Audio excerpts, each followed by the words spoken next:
Hi kids! Bransley and I are back with another Bible class. And today it's going to be on Jacob and Esau. Bransley, do you remember your memory verse from last week? Do you? Yes. What is it? It's, Whatever? whatever things were written before were written For? For things For our learning. You remember where it is in the Bible? Romans 15:4. Good girl. Okay.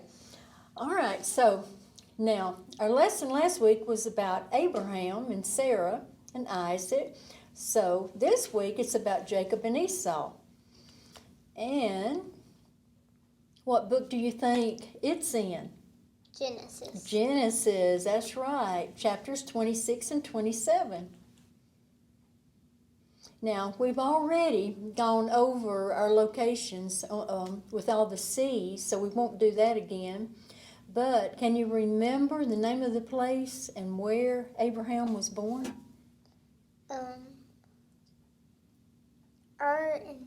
He was born in Ur. Yes. And where's it located on the map? It's right in there somewhere. Oh, there's Canaan. Oh, I didn't put Ur on there. It's that red dot way over there. Ur. Okay, yeah. Yes. And why did Abraham move from over there all the way to Canaan? Because God said he would give him that land, all that land. Yes. So, did Abraham buy all that land? No. So, how did he get it? Just God gave it to him. God gave it to him on a silver platter, a whole country even. And it was for all his descendants forever. In Genesis 15:5, the Lord brought him outside and said, Abraham, count the stars. That's how many descendants you're going to have. And then in Genesis 12:1 and 2, I'm going to make you into a great nation that will bless the earth, and I'm going to make your name great. Did he keep his promise about keeping his name great? Yes. How do you know? Because in the New Testament, it talks about him. It does. And also, everybody knows who Abraham is, don't they? Mm-hmm. Yes.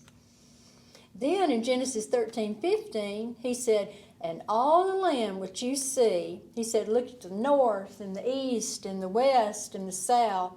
You can have all of that land. I give to you and your descendants forever. So God gave Abraham a great inheritance. Sarah died when she was 127 years old. Abraham buried her in a cave near to where they lived in Canaan. When Sarah died, Isaac's grief was great. Abraham needed to do something to help him. Abraham knew that Isaac needed a wife.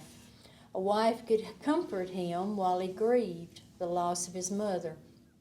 And he needed some grandchildren if he was going to have as many descendants as there are stars in the sky. Abraham sent his servant to Ur to find Isaac a wife from among their people. And he brought back Rebekah, and Isaac really loved her. Rebekah comforted Isaac as he grieved for his mother. So it was a good time for her. 20 years later, Isaac and Rebekah were expecting twins. But something strange was happening inside of her. Those babies kept wrestling and kicking. They were hurting her. And in fact, it worried her so much, she went and prayed to God about it. And God told her not to worry. One is going to be stronger than the other, and the younger one will rule over the older one. Well, she had no idea what that meant, but she was just happy that the babies were going to be okay. Even while they were being born, they wrestled over who was going to be born first. In fact, when Esau was born, Jacob came out holding on to Esau's heel. Well, Esau had red hair and he had a very hairy body, but Jacob had dark hair. Esau grew up to be a great hunter, while Jacob liked working in the gardens and cooking, and he liked staying around the tent with Rebekah. Well, Isaac loved the meat that Esau brought home for all of them to eat. And he was so proud of his son that was a mighty hunter. Well, Jacob became Rebekah's favorite because he stayed at home and he would help her. In those days, the oldest son received a double portion of the inheritance. So even though Esau was older, only by a few seconds, it belonged to him because he was still the first one born.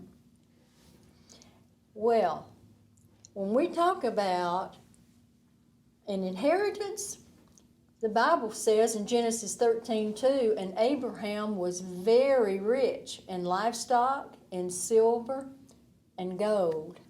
So this wasn't just a little inheritance. This was a huge inheritance.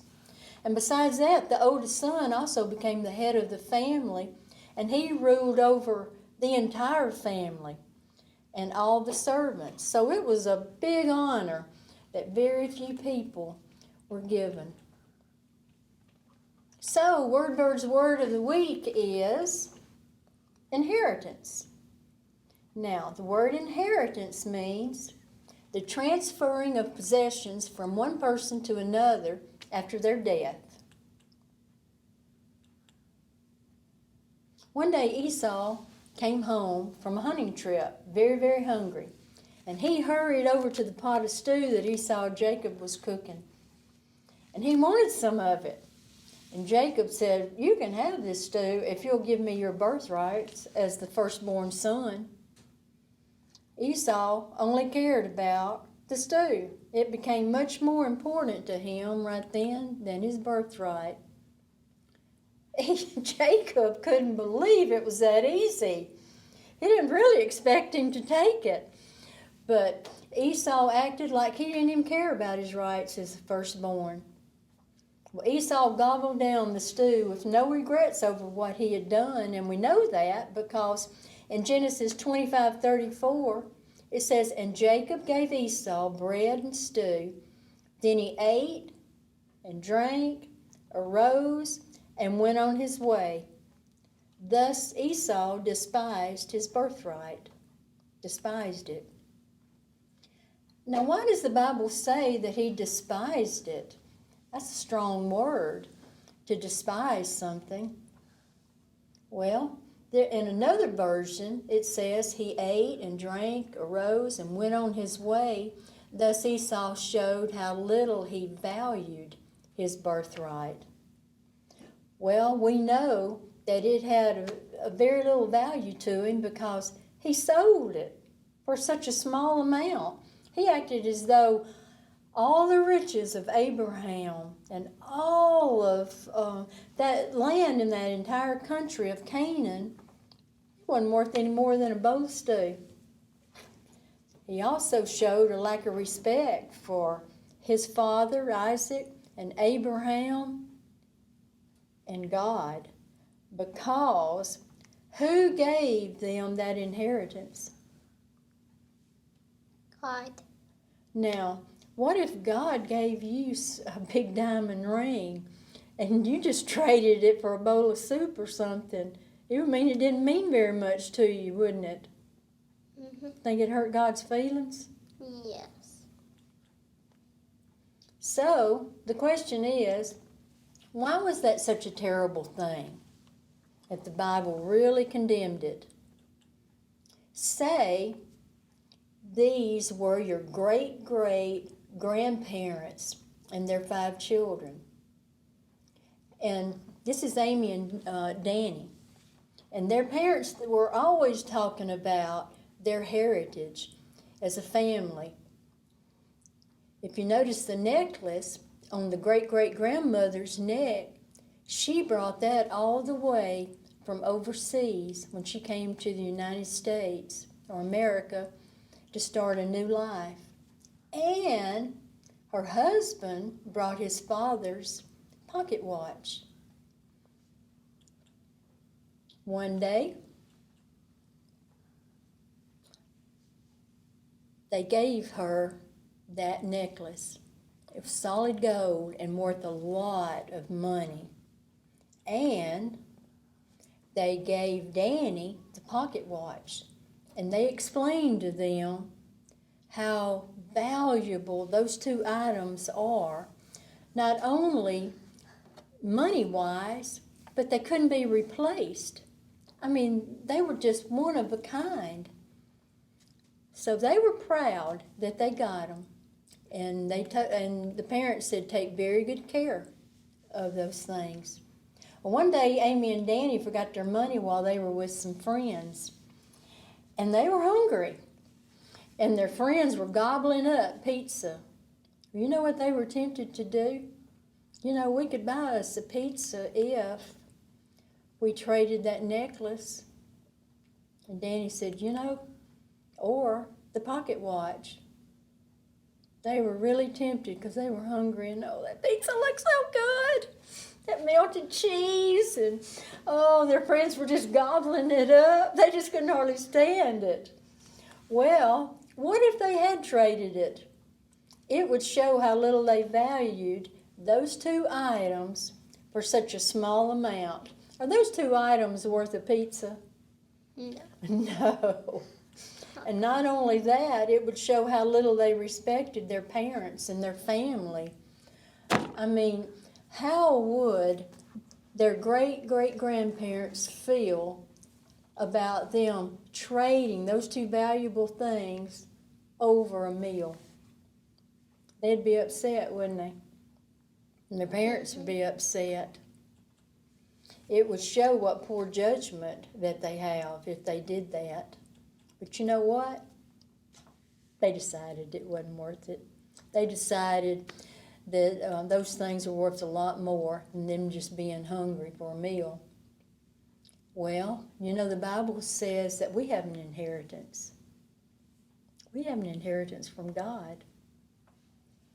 In Ephesians 1:11, it says, in Him we have obtained an inheritance. Who do you think that Him is? Jesus. Jesus, yes, yes. Because we belong to Christ, we've obtained a great inheritance. What if we gave that inheritance away because we never cared about it enough to even become a Christian? What if we traded it in order to live in sin? A lot of people do that. Well, it would show a lack of love and respect and appreciation for God and for Jesus and poor judgment. I mean, after Jesus did what He did, dying on the cross, and then we just trade what He's done for us to live in sin, it's very poor judgment. In Hebrews 10:29, it says, of how much worse punishment would he be thought worthy who has trampled the Son of God underfoot, counted the blood of the covenant by which he was sanctified a common thing, or just an everyday thing, no more than a bowl of soup, or no more than a slice of pizza. You see, when we trade our heritage to live in sin, it's just like we've trampled the Son of God under our feet. And that blood that He shed, we could care less about it. Jesus died so we can inherit the riches of God. So we have an inheritance. The Bible, Jesus said in John 14:2, in my Father's house are many, what? Mansions. I go to prepare a place for you. John 14:2. Have you ever lived in a mansion? No. Me either. But we will one day. So, the Bible says in 1 Corinthians 2:9, eye has not seen. Or in other words, no man has ever seen how beautiful heaven's going to be. Nor ear heard. There's no way to describe it. Nor has it even entered into the heart of man the things which God's prepared for those that love Him. There's no way. That's a beautiful picture. But it's just a picture. There's just no way to describe how wonderful heaven's going to be in our mansion and being with God and the angels and all our loved ones that's gone before us. Oh, can you do it? I think so. I'm pretty sure. I know you can. All right.